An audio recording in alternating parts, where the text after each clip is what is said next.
That morning, no one expected a single act of defiance to change military history. What began as routine training became a moment every soldier on base would remember, and one that would test the difference between following orders and doing what's right. Naval Special Warfare Group 1 had seen its share of unconventional operators, but Lieutenant Sarah Chen was different. A decorated SEAL with 3 deployments under her belt, she'd earned respect the hard way, through silent competence and unflinching courage. But when she arrived at the joint training exercise at Naval Amphibious Base Coronado with her Belgian Malinois Titan, the atmosphere shifted.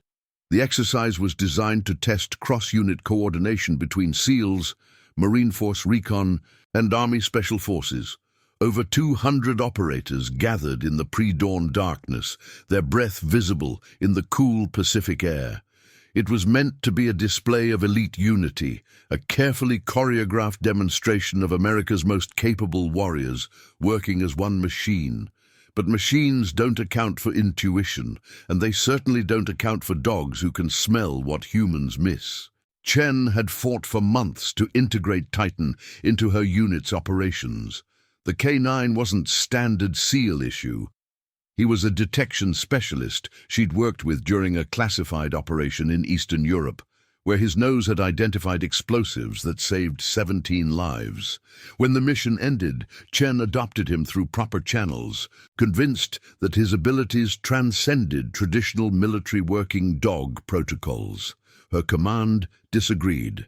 They saw liability, deviation from doctrine, an emotional attachment that had no place in special operations. But Chen had followed every regulation, completed every certification, and proved Titan's value in controlled environments. Reluctantly, they'd allowed him on base for this exercise, with the explicit understanding that he would observe from the perimeter, not participate. Chen had other plans, not out of rebellion, but out of certainty, born from experience. Something about this exercise felt wrong from the briefing. The intelligence officer's hesitation when discussing the scenario. The last-minute changes to unit assignments. The way certain personnel avoided eye contact during the mission brief. As the sun broke over the horizon, casting long shadows across the training compound, Chen made a decision that would define not just her career, but the future of military counterintelligence operations. She gave Titan the command to work. Chapter 1. The Breach. The compound sprawled across 12 acres of simulated urban terrain, concrete buildings marked with Cyrillic script, narrow alleys designed to disorient, and tactical scenarios that had broken lesser operators. Lieutenant Sarah Chen stood at the staging area perimeter, Titan sitting at perfect attention beside her, as 200 elite warriors prepared for insertion. Commander James Rutledge, the exercise director, approached with measured steps. His uniform was crisp despite the hour, his face carved from discipline and 30 years of service. "Lieutenant, your K9 should be in the observation area with non-essential personnel." "With respect, sir, Titan is essential personnel," Chen replied, her voice steady. "His detection capabilities exceed our electronic sweep protocols." Rutledge's jaw tightened. "This isn't a debate. We have established parameters for this exercise. Your dog is not part of them." Around them, operators began moving toward their assigned positions. Chen noticed Lieutenant Marcus Webb from her platoon watching the exchange, his hand resting on his rifle. Webb had been her swim partner during Hell Week, had pulled her from the surf zone when hypothermia nearly claimed her. He trusted her judgment without question.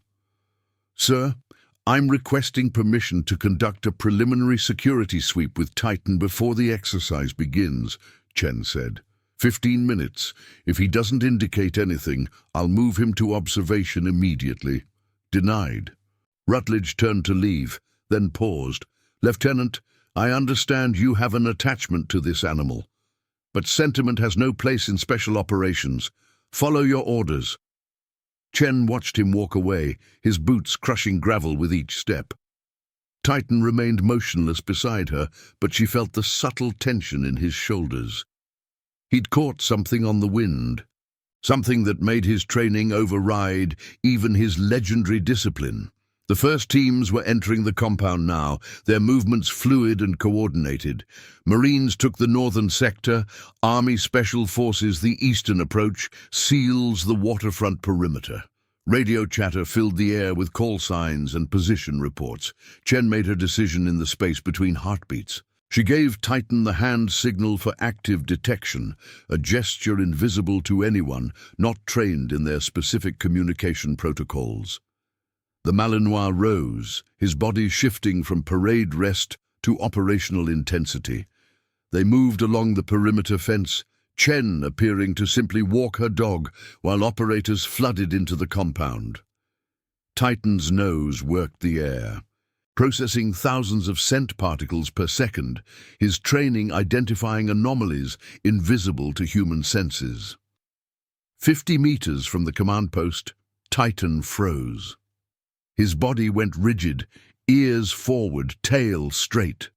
It was his indication for explosives. Except this was a training exercise with simulated ordnance only. Chen felt ice slide down her spine. "Titan, confirm," she whispered. The dog sat, his eyes locked on a maintenance vehicle parked near the communications array. The vehicle had been there all morning, cleared by base security, marked with proper authorization codes. Chen's radio crackled. "All teams, you are go for insertion. Exercise is live." She looked at the compound, at the 200 operators moving through doorways and corridors, at Commander Rutledge in the command post, surrounded by observers and brass from Washington. Then she looked at Titan, whose nose had never been wrong. Lieutenant Sarah Chen made a choice that would end her career or save countless lives. She keyed her radio with the emergency override code. "Halt exercise, security breach, all personnel evacuate compound immediately." The radio exploded with confused responses, angry demands for clarification, and Rutledge's voice cutting through the chaos. "Who gave that order? Identify yourself immediately."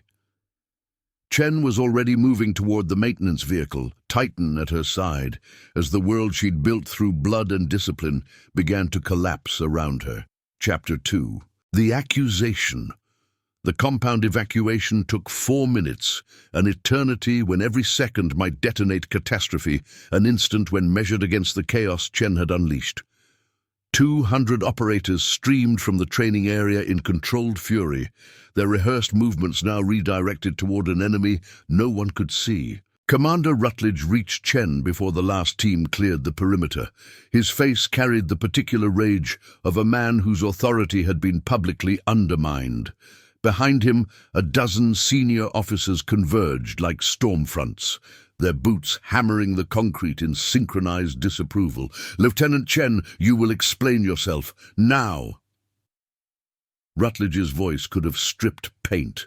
"You just aborted a joint training exercise attended by congressional observers and foreign military liaisons.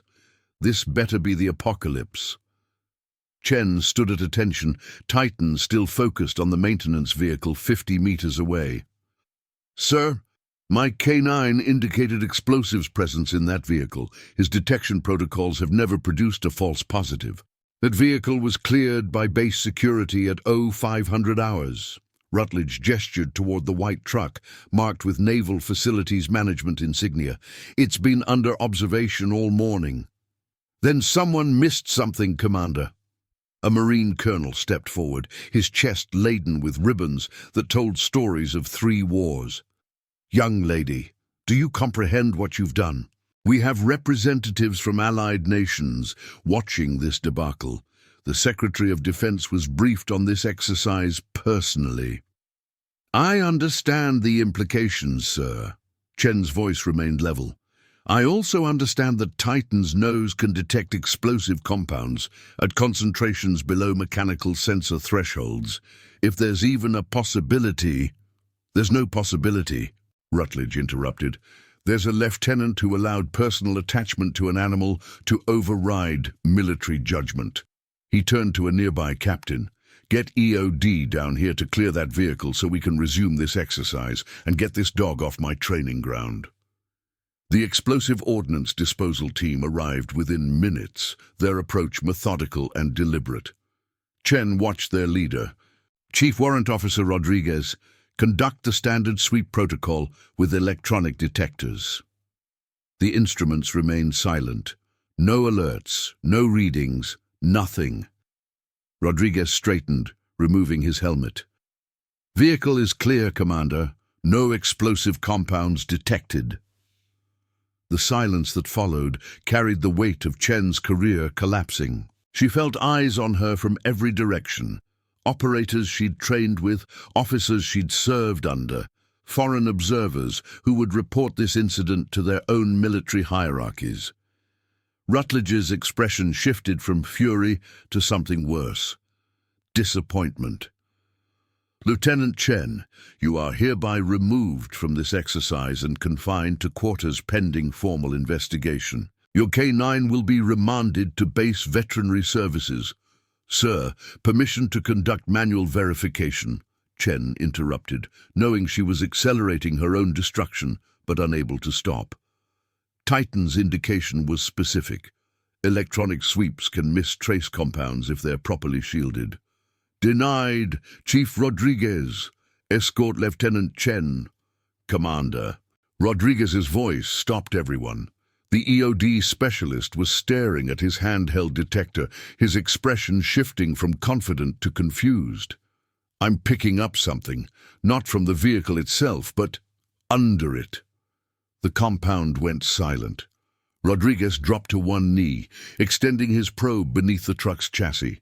His detector chirped once, then began a steady, climbing tone that turned every operator's blood to ice water. Compound positive, Rodriguez said quietly. C4 signature, approximately 2 kilos, concealed in a magnetic case attached to the rear axle assembly, shielded to avoid standard sweeps. He looked up at Rutledge. Sir, we have a live device. Chen felt the world tilt, not from vindication, but from the realization that if the exercise had continued, if 200 operators had remained in that compound within the device's blast radius, if Titan hadn't caught the scent threading through morning air. Rutledge's face drained of color. He keyed his radio with hands that betrayed the slightest tremor. All personnel, increase perimeter to 200 meters. EOD, you are clear to proceed with render safe. Then he turned to Chen, and in his eyes she saw something that transcended rank, acknowledgement of how close they'd come to catastrophe. Lieutenant, how did your dog detect shielded explosives that our sensors missed? Titan doesn't detect the explosives directly, sir, Chen explained, watching her K-9 remain focused on the threat. He identifies the chemical residue, the human scent associated with handling, the environmental displacement. He reads context, not just compounds. A Navy captain stepped forward, his intelligence insignia gleaming. Commander, we need to consider how a live explosive device ended up on a secure base, attached to a cleared vehicle during a major training exercise. This isn't an accident. Rutledge nodded slowly, his tactical mind already processing implications. Captain Mercer, initiate security lockdown. No one leaves this base until we identify how this happened. He looked at Chen again. Lieutenant, you and your K-9 just prevented a potential massacre. But we're not finished here. Someone put that device on my base, and I want to know who. Chen felt Titan shift beside her, his attention no longer on the vehicle but sweeping across the assembled personnel. His ears tracked something she couldn't see, his nose processing information that existed beyond human comprehension. Then he indicated again. Not toward the vehicle, but toward a figure in the crowd of observers. A man in civilian contractor credentials, already backing away from the perimeter. Sir, Chen said quietly, I think we're about to find out. Chapter 3. The Contractor. The man moved with practiced casualness, but Titan's focus was absolute. Chen recognized the subtle indicators she'd learned to read during 3 combat deployments. The contractor's weight shifting to the balls of his feet, his eyes calculating distances to vehicles, his hand drifting toward a pocket that probably contained car keys. Commander, the civilian contractor. Titan's indicating on him. Chen kept her voice low, professional, aware that 200 elite operators were watching her credibility balance on a dog's nose. Rutledge followed her gaze. The contractor wore a blue windbreaker over khakis, a laminated badge identifying him as Marcus Tillman, Integrated Defense Solutions. He'd been positioned among the congressional observers, close enough to witness the exercise, but distant enough to avoid scrutiny. "Mr. Tillman!" Rutledge called out, his voice carrying across the compound.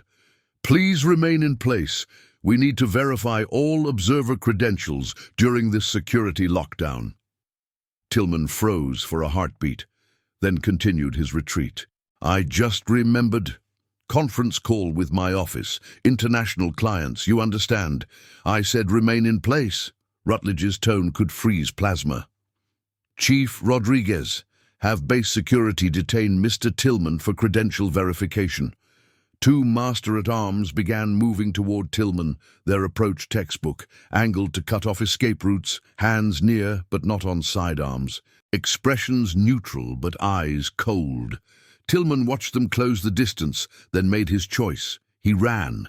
The compound erupted. SEALs and Marines moved with predatory efficiency, cutting vectors through the crowd, their training converting chaos into coordinated pursuit. But Tillman had planned his escape route carefully. He bolted toward the motor pool where civilian contractor vehicles parked separate from military transport. Chen released Titan with a single command: "Takedown." The Malinois accelerated like a missile, his 80 pounds of muscle and training closing the distance in seconds. Operators dove aside as Titan streaked past, his focus absolute, his trajectory perfect. Tillman reached a grey sedan, fumbled with keys, had the door half open when Titan hit him. The impact drove Tillman into the vehicle's frame. Titan's jaws locked onto his forearm. Not the lethal bite he could deliver, but the control hold Chen had trained him for. Tillman screamed, dropped something metallic that skittered under the car, and collapsed to his knees. Chen reached them seconds later, her sidearm drawn, covering Tillman, while operators surrounded them in a defensive perimeter. "Titan, release!" The dog obeyed instantly, stepping back but maintaining ready posture, his eyes never leaving the contractor. Rodriguez appeared beside Chen, his handheld detector already extended. He swept it over Tillman. Then under the sedan where the metallic object had fallen, the device chirped urgently. "Commander, I've got trace compounds all over this subject, and whatever he dropped is hot." Using a remote arm, Rodriguez retrieved the object, a smartphone modified with what appeared to be a remote detonation circuit. The implications crashed through the assembled personnel like a shockwave. "Secure that phone for analysis," Rutledge ordered, then focused on Tillman, who was cradling his injured arm, his face pale with shock and calculation. "Mr. Tillman, you're being detained on suspicion of attempted terrorist activity against a United States military installation. You have the right to remain silent." "I'm a contractor," Tillman spat, defiance overtaking fear. "I have diplomatic status. My company has contracts with 12 allied nations. You can't just watch me." Rutledge gestured to the master-at-arms. "Get him to base security, medical evaluation for the dog bite, then isolation pending NCIS investigation." As they hauled Tillman away, Captain Mercer approached with a tablet displaying classified briefing materials. "Commander, we need to see this. Integrated Defense Solutions has been flagged by counterintelligence for 3 months, suspected of selling military training data to foreign competitors, but we had no proof, no evidence of active infiltration." Chen felt the pieces align. The device under the vehicle wasn't meant to detonate during the exercise. It was supposed to be recovered later, after the training was complete. The explosives were just, what? Leverage, insurance. Distraction, Rutledge said quietly, his tactical mind processing the operation's scope. Detonate the device after the exercise, create chaos, and in the confusion extract classified tactical data from the training network. We would have been investigating a bombing while he walked away with every maneuver, every communication protocol, every weakness we demonstrated today. Mercer nodded. Integrated Defense Solutions has access to joint training exercises across 3 continents. If they've been compromising our tactical playbooks and selling them to hostile nations. The silence that followed carried implications that stretched far beyond Coronado. Every joint exercise, every allied operation, every classified training protocol potentially exposed. Rutledge turned to Chen, and in his eyes she saw something beyond vindication. Recognition of how close they'd come, not just to casualties, but to catastrophic intelligence compromise. Lieutenant, your decision to bring your K-9 to this exercise against direct orders just prevented an espionage operation that could have undermined American military operations globally. Chen looked down at Titan, who sat at attention, his job complete, his focus already shifting to whatever threat might emerge next. Sir, I just listened to what my dog was telling me. He's never been wrong. No, Rutledge agreed. He hasn't. Comment where you're watching from. I want to know how far stories of courage and integrity can reach. Chapter 4. The Investigation. The base transformed into a fortress within hours. NCIS agents swarmed the compound, their investigation expanding from a single contractor to the systemic compromise of joint military operations. Chen found herself at the center of something larger than she'd imagined. Not a hero, but a witness to infiltration that reached higher than anyone wanted to admit. The interrogation room was standard military issue. Concrete walls, metal table, fluorescent lights that turned everything the color of institutional exhaustion. Chen sat across from Special Agent Victoria Cross, whose 20 years of counterintelligence work showed in eyes that could read deception like code. Let's start with how you knew, Lieutenant. Cross's voice was neutral, professional, carrying none of the accusation Chen had braced for. Commander Rutledge explicitly ordered you to leave your K-9 in the observation area. You disobeyed. Why? Chen had rehearsed this answer 1,000 times during the 5 hours since Tillman's arrest, but truth had a way of resisting polish. Because Titan was indicating threat before the exercise even began, ma'am. During the briefing, when Tillman was in the room, my dog showed subtle stress markers. Nothing obvious enough to justify an alert, but consistent with his behavior around concealed explosives. You're saying your dog identified Tillman as a threat during a classified mission briefing? Cross leaned forward. That's convenient testimony, Lieutenant. Almost too convenient. It's not testimony, it's observation. Chen kept her voice level. Titan doesn't react to people. He reacts to chemical signatures. If Tillman handled explosives recently, trace compounds would be on his clothing, his hands, his breath. My dog processes information we can't consciously access. Cross slid a photograph across the table. Tillman's credentials, his security clearances, his access history. Marcus Tillman has been cleared for classified military facilities for 8 years. His company, Integrated Defense Solutions, provides tactical analysis for NATO operations. He's been vetted by 3 intelligence agencies. Then someone missed something, Chen said. Or someone's K-9 produced a false positive that coincidentally aligned with actual criminal activity.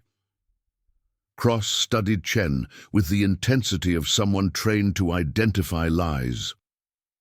You understand how this looks, Lieutenant. A SEAL with an unauthorized dog disrupts a major exercise against direct orders, and it just happens to expose a spy. That's either incredible intuition or something more complicated.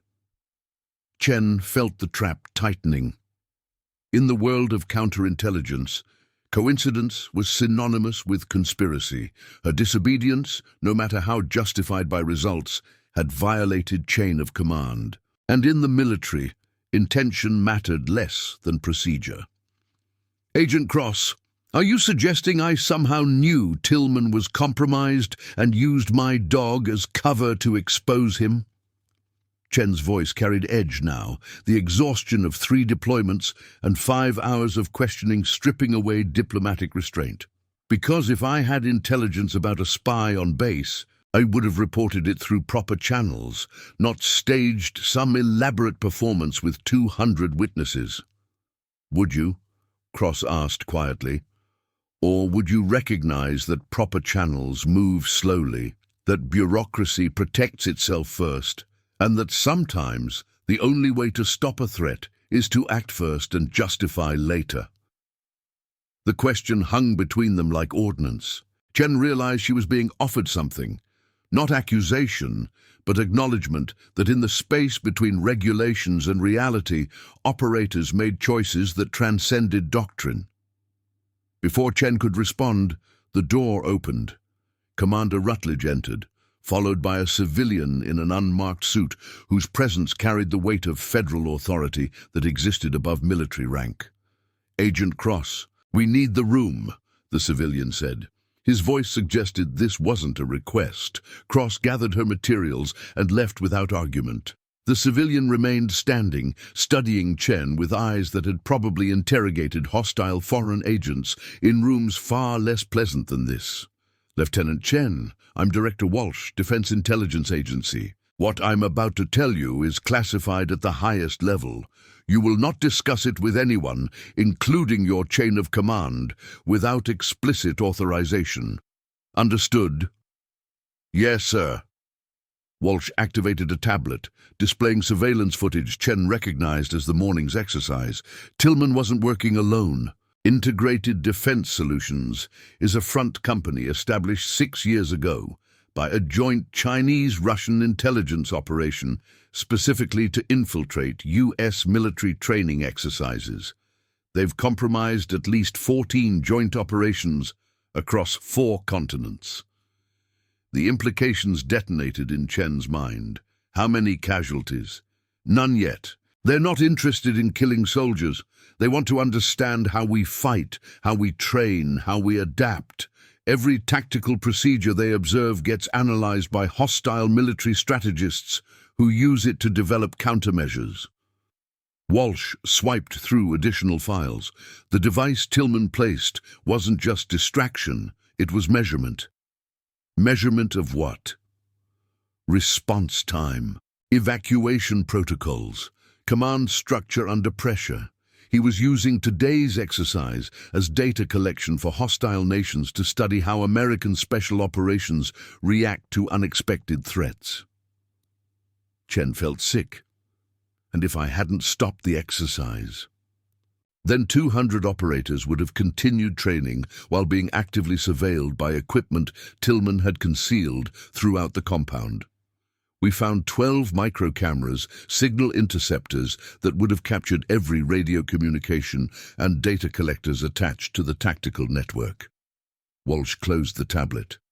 Your dog detected the explosive first, but he likely also responded to electronic signatures from the surveillance equipment. Belgian Malinois can sense electromagnetic fields that electronic sweeps miss. So Titan prevented not just a bombing, but a massive intelligence breach. Correct. Which is why you're being offered a choice, Lieutenant.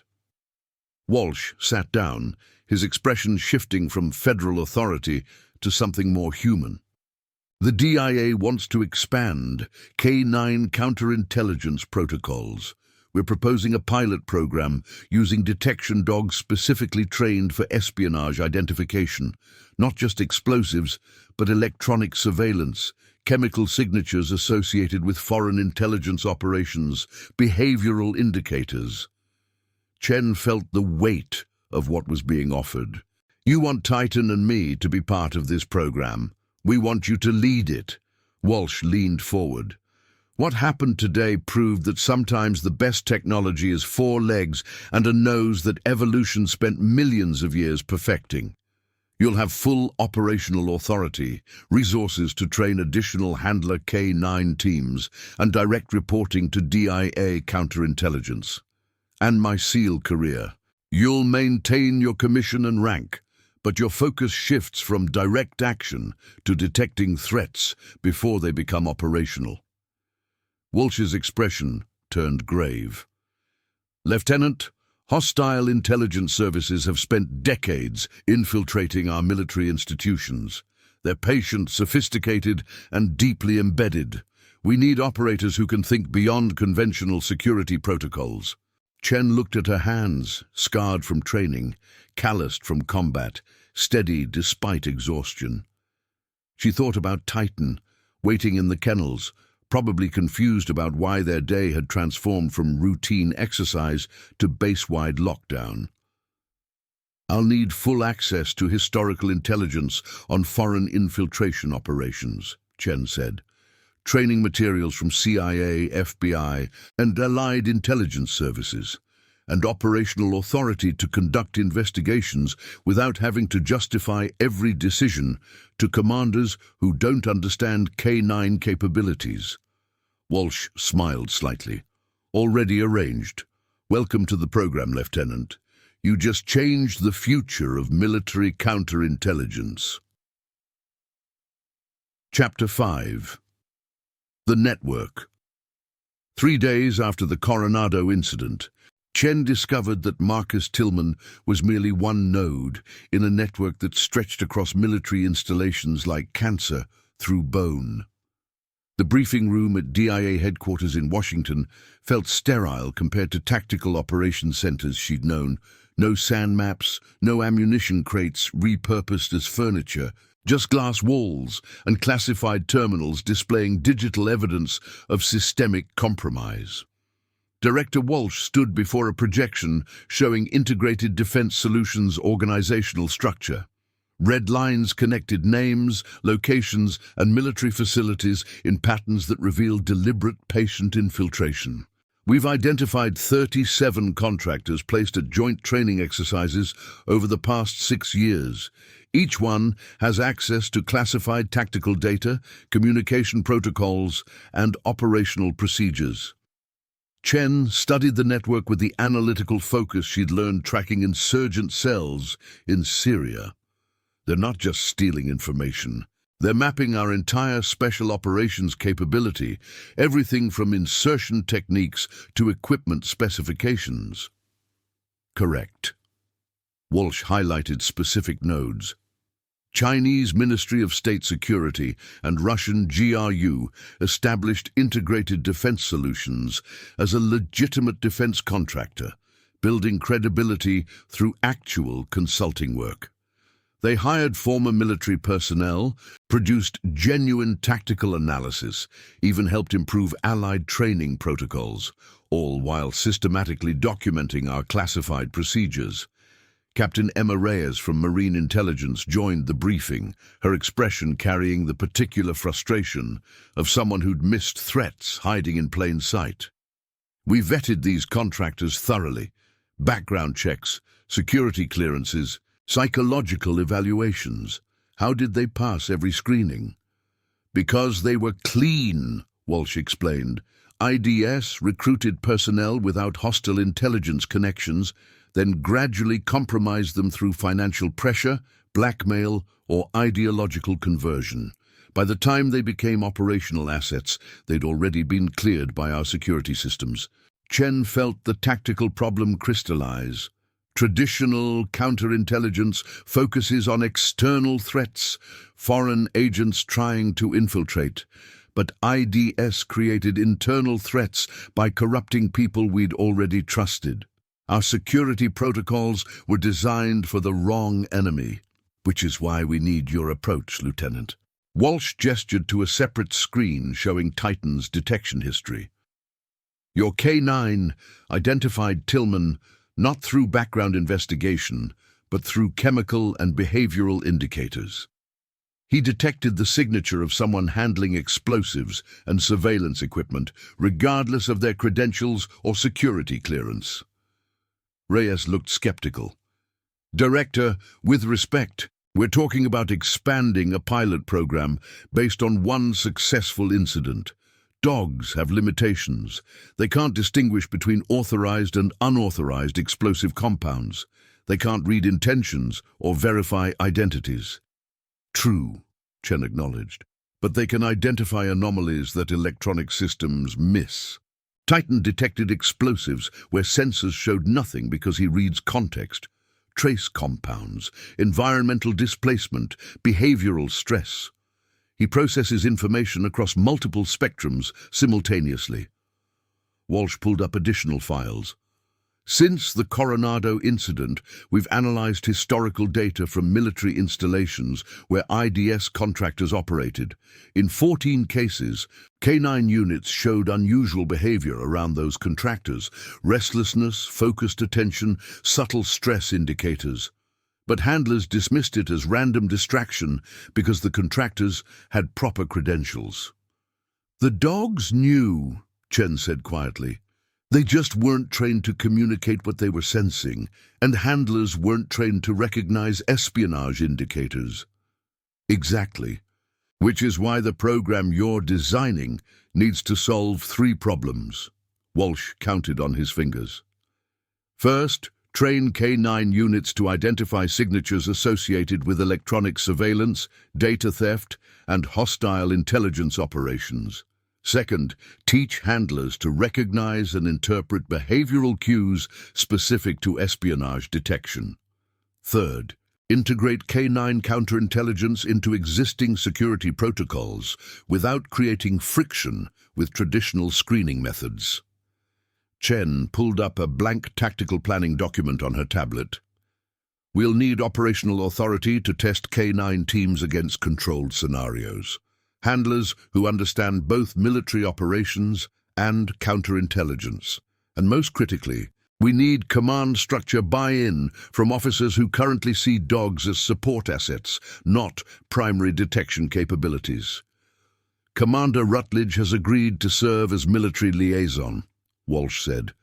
After Coronado, he's convinced that K9 integration saved 200 lives and prevented catastrophic intelligence compromise.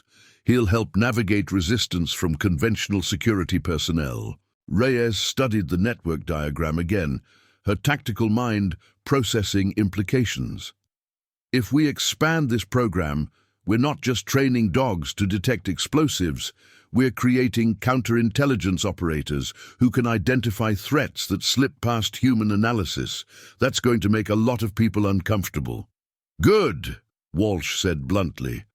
Comfort breeds complacency, and complacency created the gaps that hostile intelligence services exploited. He turned to Chen. Lieutenant, you have 6 months to design training protocols, recruit handler K9 teams, and demonstrate operational effectiveness. Then we brief the Secretary of Defense on whether this program gets expanded globally or terminated as an interesting but impractical experiment. Chen felt the weight settle across her shoulders, heavier than combat gear, more dangerous than enemy fire. Failure meant returning to conventional operations while hostile intelligence networks continued compromising American military capabilities. Success meant changing how the United States military approached counterintelligence at the most fundamental level. I'll need Titan with me for program development, Chen said. He's not just my K9, he's proof of concept. Handlers need to see what's possible when you trust what your dog is telling you, even when it contradicts electronic systems and command authority. Already authorized. Walsh handed Chen a folder containing operational orders. You're being assigned to Joint Base Andrews with access to training facilities, controlled environments for scenario development, and direct liaison with CIA counterintelligence. Captain Reyes will serve as your intelligence analyst, providing threat assessments and historical data on foreign intelligence operations. Reyes extended her hand. Looking forward to working with you, Lieutenant, and your dog. Chen shook it, recognizing the test embedded in Reyes's words. Marines didn't trust easily, and Chen was asking military intelligence professionals to stake their credibility on a Belgian Malinois' nose. Titan's never been wrong, Captain. Question is whether we're smart enough to listen when he's trying to tell us something. Then let's make sure we are, Reyes said. Because if IDS has 37 contractors still operational, there are threats active right now that we haven't identified yet. Walsh closed the briefing materials. You have your mission, Lieutenant. Build a program that can detect espionage before it becomes catastrophe. And do it fast, because hostile intelligence services don't wait for us to adapt. Chen gathered her materials and headed for the door, her mind already designing training protocols, handler selection criteria, and operational scenarios. Behind her, Walsh and Reyes continued discussing security implications, but Chen's focus had narrowed to tactical execution. 6 months to prove that sometimes the best technology was 4 legs and a nose that evolution had spent millennia perfecting. She'd need every day. Chapter 6. The Protocol Joint Base. Andrews became Chen's laboratory for something the military had never attempted, training K-9 units to detect espionage with the same precision they detected explosives. The facility Walsh assigned her was a repurposed aircraft hangar, its vast interior now divided into controlled environments mimicking embassy offices, tactical operations centers, and classified briefing rooms. Titan watched from his crate as contractors installed surveillance equipment, chemical detection grids, and behavioral analysis cameras. The Malinois understood work was coming. His ears tracked every movement, his nose processing the new environment's 1,000 competing scents. Captain Reyes arrived with 3 intelligence analysts and a laptop containing classified training materials from CIA, FBI, and allied counterintelligence services. Director Walsh wasn't exaggerating about resources, she said, surveying the facility. We have access to actual equipment confiscated from foreign intelligence operations. Electronic bugs, concealed cameras, data extraction devices, everything hostile services use to compromise secure facilities. Chen examined a collection of micro-surveillance devices spread across a tactical table. Some were smaller than shirt buttons, others disguised as everyday items. Pens, badges, USB drives. The challenge isn't teaching dogs to detect these devices, it's training them to differentiate between authorized equipment and hostile surveillance. How do you do that? Reyes asked. Both emit similar electronic signatures, context and chemical signature. Chen held up a concealed camera. Hostile surveillance equipment gets handled by operatives who exist outside normal base personnel. They carry chemical traces from manufacturing environments, foreign facilities, different cleaning products, stress hormones from conducting covert operations. Titan doesn't just smell the device. He reads the human scent attached to it. Reyes looked skeptical. You're saying your dog can distinguish between American and foreign intelligence equipment based on who touched it last? Not nationality specifically, but he can identify anomalous scent profiles, chemical signatures that don't match the environment's baseline. Chen released Titan from his crate, giving him time to explore the training facility. Every military installation has a scent ecosystem. Personnel use specific soaps, eat similar food, work with identical equipment. Foreign operatives introduce chemical outliers. Titan detects disruption in the pattern. Over the following weeks, Chen developed a training protocol that challenged conventional military K-9 doctrine. She worked with explosives technicians to simulate scenarios where hostile surveillance coexisted with authorized security equipment.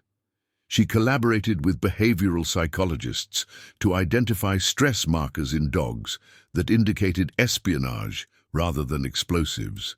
And she pushed Titan to distinguish between threats and authorized anomalies with accuracy that electronic systems couldn't match. The breakthrough came during a controlled exercise where Chen placed 10 surveillance devices throughout a simulated operations center, 5 hostile, 5 authorized. Titan methodically cleared the room, indicating each hostile device while ignoring authorized security cameras and monitoring equipment. Reyes reviewed the video footage with evident surprise. How did he know? Watch his behavior at each device. Chen replayed the exercise frame by frame. When he approaches authorized equipment, his body language shows recognition. Ears relaxed, methodical scanning. But at hostile devices, he exhibits hunting behavior, focused intensity, stress markers, indication protocol. He's not just detecting electronics. He's identifying threats based on chemical and behavioral patterns. That's incredible, Reyes admitted.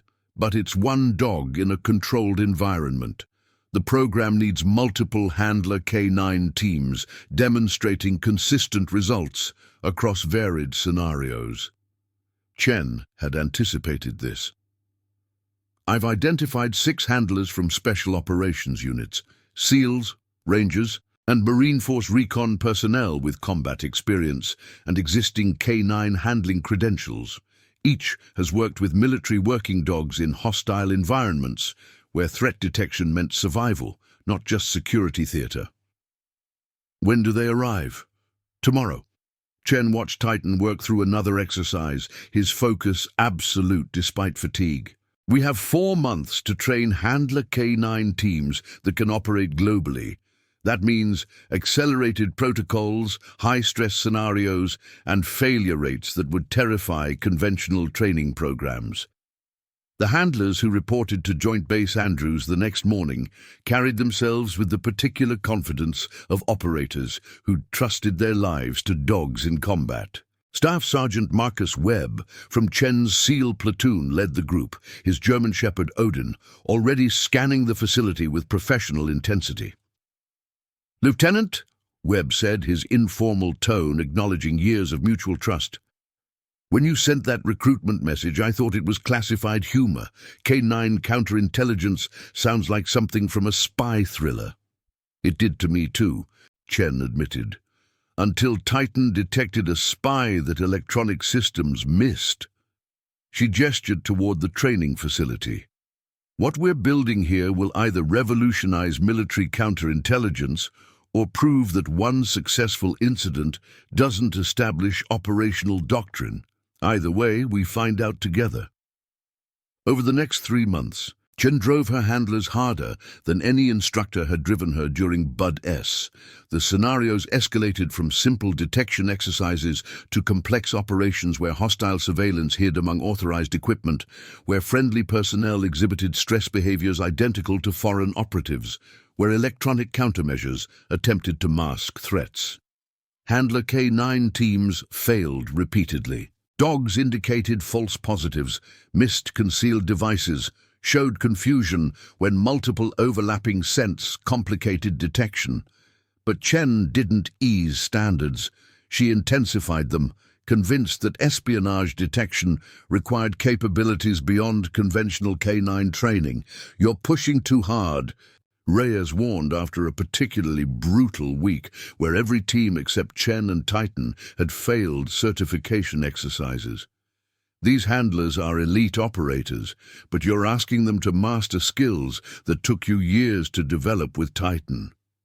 "I don't have years," Chen said. "Hostile intelligence networks are operational right now, compromising our facilities while we train.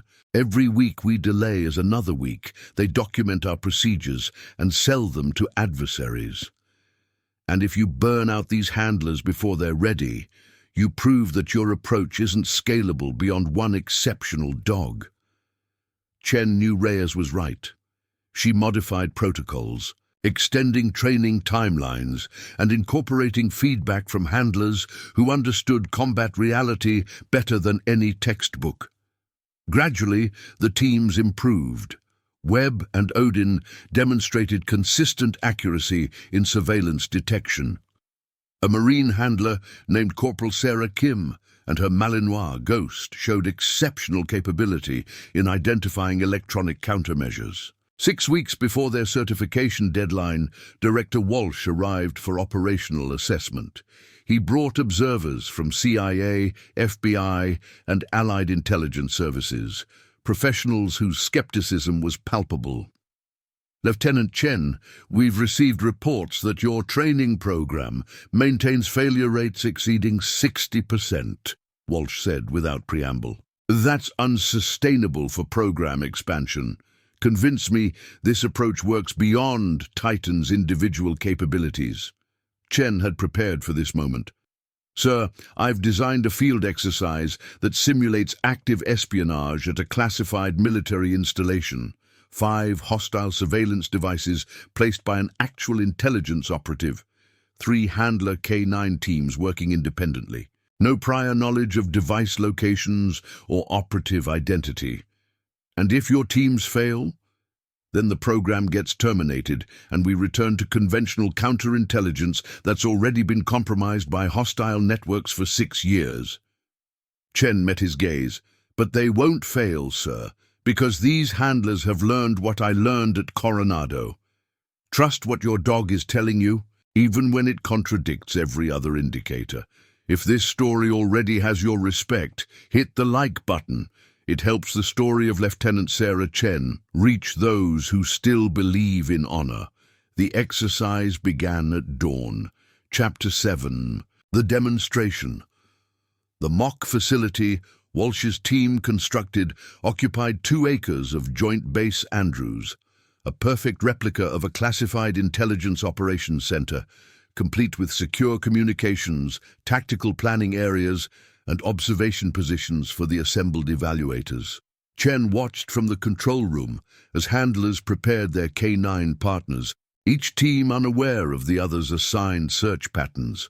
The hostile operative was a CIA counterintelligence specialist named Marcus Holt, whose 20 years placing surveillance in hostile foreign facilities made him the perfect test subject. He'd spent 3 days installing 5 devices throughout the complex, using techniques that actual foreign intelligence services employed against American installations. Director Walsh stood beside Chen, his expression neutral, but his tension evident in how he gripped his tablet. Lieutenant, I need to be clear about stakes. If your teams successfully identify those devices, we're looking at program expansion to every major military installation globally. If they fail, they won't fail, sir. That's not analysis, that's faith. Faith doesn't survive congressional oversight hearings. Chen watched Staff Sergeant Webb begin his search pattern, Odin methodically clearing a communications hub. It's not faith, Director. It's understanding that sometimes the most sophisticated technology is the one evolution spent millennia developing. The first indication came 12 minutes into the exercise. Corporal Kim's Malinois, Ghost, froze in a briefing room, his body language shifting from search pattern to focused hunting behavior. Kim observed her K9's stress markers, ears forward, tail rigid, specific concentration on a section of wall paneling that showed no visible anomaly. Ghost indicates hostile surveillance, Sector 3. Kim reported through her radio, requesting EOD confirmation. The evaluation team marked her location, but Chen had established protocol that teams would not receive confirmation until the exercise concluded. Kim had to trust her dog's judgment without external validation. 20 minutes in, Webb's German Shepherd, Odin, indicated at a tactical planning table where classified documents would normally be reviewed. The location showed no electronic signature on conventional sweeps, but Odin's behavior was unambiguous. Odin indicates hostile surveillance, Sector 7, Webb reported, his voice carrying the confidence of an operator who'd learned to trust his K9's nose over his own observations. By the 40-minute mark, 3 teams had identified 5 locations. The control room fell silent as EOD specialists verified each indication. The first device Kim identified was a micro-camera concealed inside wall paneling, invisible to visual inspection and shielded to avoid electronic detection. Webb's indication revealed a data extraction device attached to the underside of the tactical table, positioned to photograph any documents placed on its surface.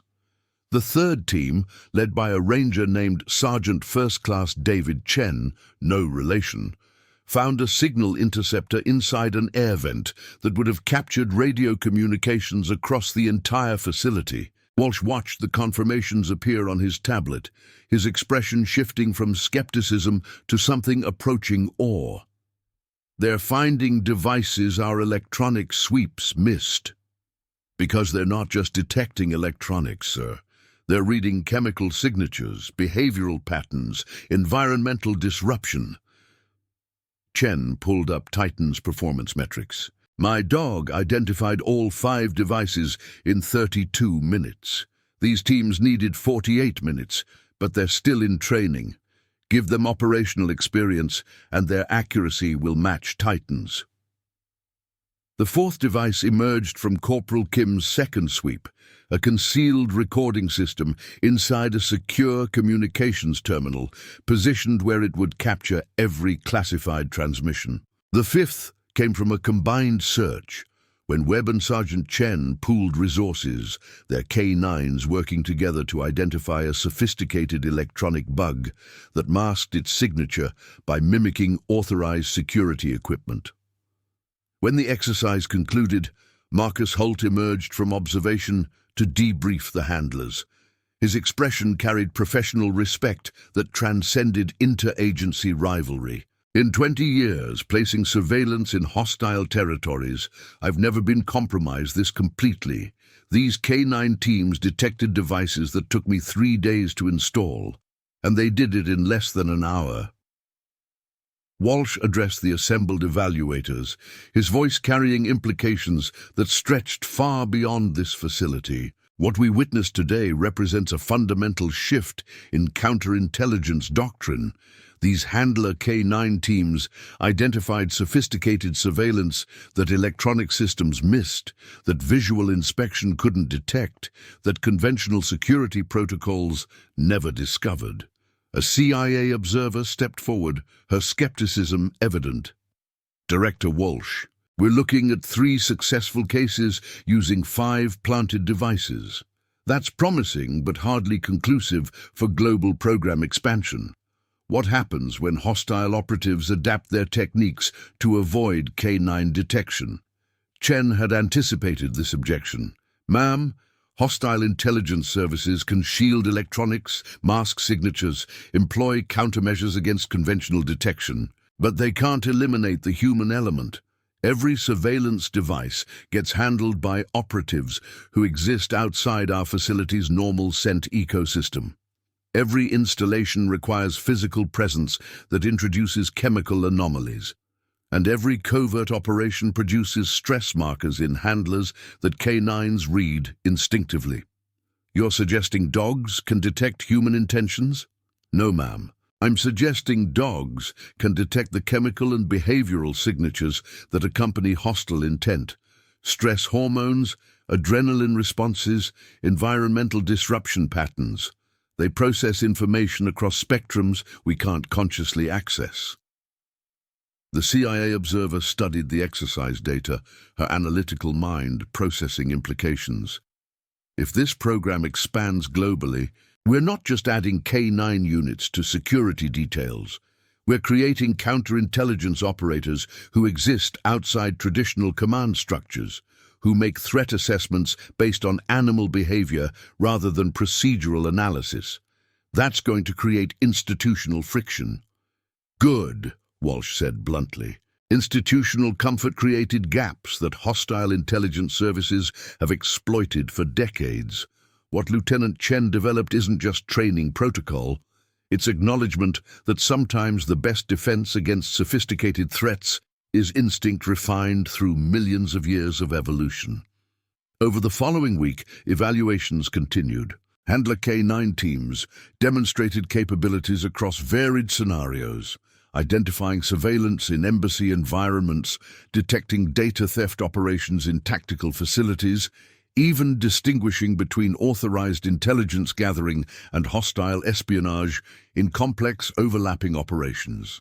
The success rate stabilized at 87%, lower than Chen wanted, higher than conventional electronic systems achieved. But more significantly, the teams identified threats that no other detection method revealed.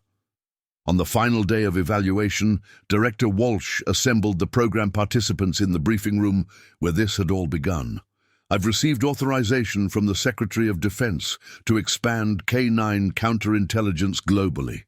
Effective immediately, Handler K9 teams will be integrated into security protocols at major military installations across 4 continents."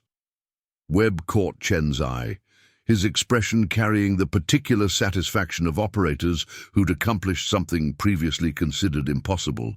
But Chen felt no triumph, only awareness that the real work was beginning. Training protocols, operational deployment, integration into command structures that didn't yet understand that sometimes a dog's nose was more reliable than electronic surveillance. "Lieutenant Chen," Walsh continued, "you're being promoted to captain and assigned as program director. You'll oversee handler training, protocol development, and operational deployment globally. Captain Reyes will serve as deputy director for intelligence integration." Reyes approached Chen after the briefing, extending her hand. "Congratulations, Captain. You just changed military counterintelligence forever." "No," Chen said, watching Titan interact with the other K9s, their K9 communication operating on levels humans could only approximate. "Titan changed it. I just convinced everyone to listen." Chapter 8. The Evolution. 6 months into global program deployment, Chen discovered that success created challenges more complex than skepticism ever had. The brief from Naval Intelligence arrived encrypted at priority level, its implications suggesting that hostile intelligence services had adapted to K9 counterintelligence faster than American command structure had embraced it. Captain Reyes pulled up surveillance footage from Naval Support Activity Naples, where a Handler K9 team had identified suspected surveillance equipment, only to discover the devices were authorized CIA monitoring systems installed for an ongoing joint operation. The resulting inter-agency conflict had nearly terminated the program's European deployment. "The problem isn't the dogs," Reyes explained, her frustration evident. "It's that we're detecting legitimate intelligence operations that other agencies haven't coordinated through proper channels. K9 teams can't distinguish between American surveillance and hostile surveillance if both employ similar techniques." Chen studied the incident report, recognizing the tactical problem immediately. "Because we trained them to detect espionage behaviors regardless of source. A covert operation produces the same chemical and behavioral signatures whether it's friendly or hostile." "Exactly. And now CIA is arguing that K9 counterintelligence compromises their ability to conduct operations at military facilities." Reyes activated additional files. "But it gets worse. We have intelligence suggesting that foreign services are developing countermeasures specifically designed to confuse K9 detection." The classified briefing showed Chinese and Russian intelligence services researching Handler K9 team capabilities, analyzing the Coronado incident, and developing techniques to mask surveillance presence. Chemical neutralizers that eliminated trace compounds, behavioral protocols that reduce stress markers, even experimental methods using synthetic scents to overload K9 olfactory systems. "They're treating K9 counterintelligence as a legitimate threat," Chen said. "That means it's working. Or it means We're entering an arms race where hostile services adapt faster than we can train handlers. Reyes highlighted specific intelligence assessments. If they develop effective countermeasures before we've fully integrated K9 teams into security protocols, we lose the advantage before it's established. Chen felt the tactical problem crystallize. The same challenge that plagued every military innovation. Technology evolved faster than doctrine. Adversaries adapted while institutions resisted change. And innovation that threatened existing power structures faced resistance from the very organizations it was designed to protect. We need to expand beyond detection, Chen said. Train K9 teams, not just to identify surveillance, but to distinguish between hostile and authorized operations. Give them capabilities that can't be easily countered through chemical or behavioral modification. How do you train a dog to identify authorization? The same way we train them to distinguish between explosives and authorized ordnance, through environmental context and handler communication.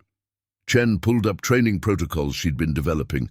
Every authorized intelligence operation has paperwork, coordination, and personnel cleared through specific channels.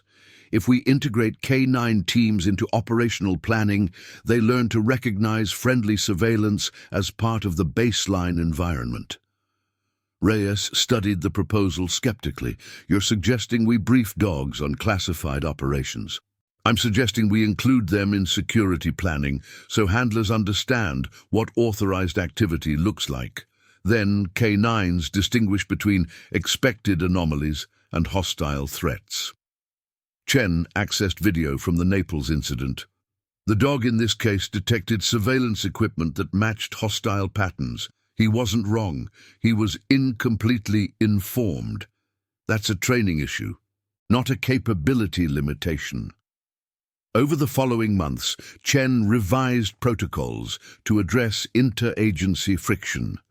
She established coordination procedures where intelligence agencies notified K9 program directors of authorized surveillance operations at military facilities. She developed training scenarios that exposed handler K9 teams to friendly espionage techniques so they learned to distinguish between allied and hostile activities.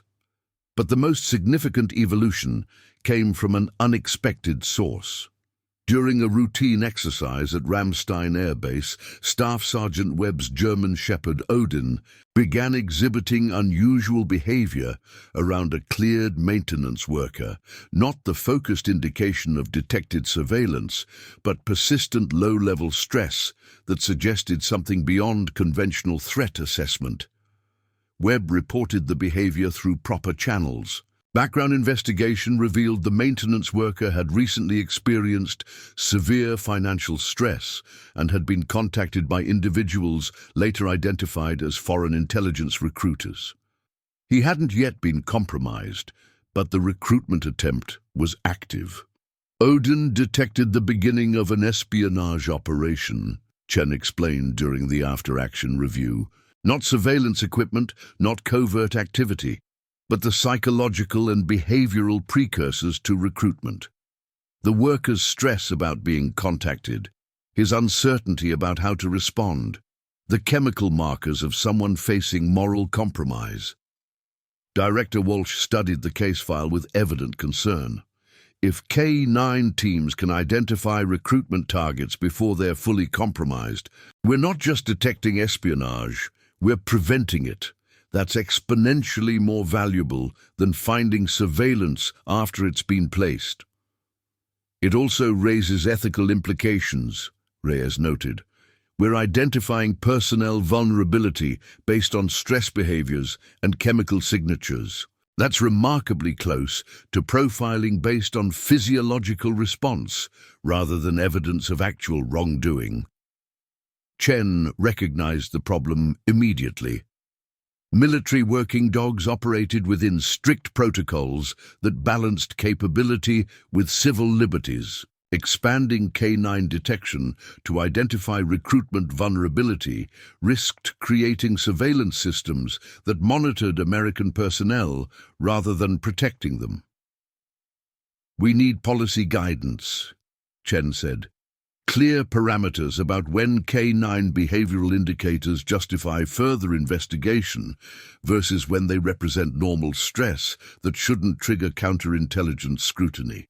The policy took 3 months to develop, requiring input from military legal advisors, civil liberties organizations, and congressional oversight committees. The final framework established that K9 behavioral indicators alone couldn't justify investigation without corroborating evidence, but those indicators could trigger protective measures, confidential counseling, financial assistance, or security awareness briefings designed to support personnel rather than investigate them.